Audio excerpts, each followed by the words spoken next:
నా పేరు సల్లా శ్రీనివాస్ రెడ్డి. ఈ రోడ్డు గత 3 సంవత్సరాల నుంచి చాలా ఇబ్బంది. ఇక్కడ మైనార్టీ స్కూల్ ఉంది.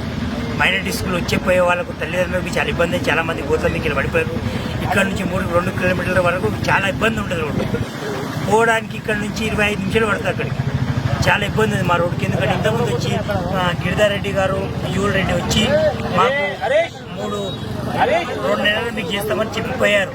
సంవత్సరంన్నర ఇప్పటివరకు రోడ్డు గురించి పట్టించుకునే నాదుడు ఎవరు లేరు. చాలా ఇబ్బంది. ఆటోలు కానీ ఏం కానీ మాకు చాలా ఇబ్బంది. అందు గురించి రోడ్డు బాగాలేదు. తక్షణమే దీనికి రోడ్డు బాగా చేయాలని చెప్పి మేము కోరుకుంటున్నాం. ఇక్కడ మళ్ళీ ఒకటి మాకు రోడ్డుకు ఇబ్బంది ఏంటంటే ఇక్కడ ఎస్వి కంకర్ మిల్ అని ఉంది. దానివల్ల అది 40 టన్నులు 50 టన్నులు ఉంటుంది. అది వేసుకుంది. దానికి పర్మిషన్ ఉందా లేదా అవి తెలియదు. దానివల్ల ఇబ్బంది మాకు. డస్ట్ మొత్తం ఇడికి ఊళ్ళో పోతుంటే మొత్తం కళ్ళ డస్ట్ పడుతుంది. చాలా దానివల్ల మాకు పొల్యూషన్ చాలా ప్రాబ్లం ఉంది మా ఊరికి. దాని గురించి మీరు గవర్నమెంట్ ఎంబడే చర్యలు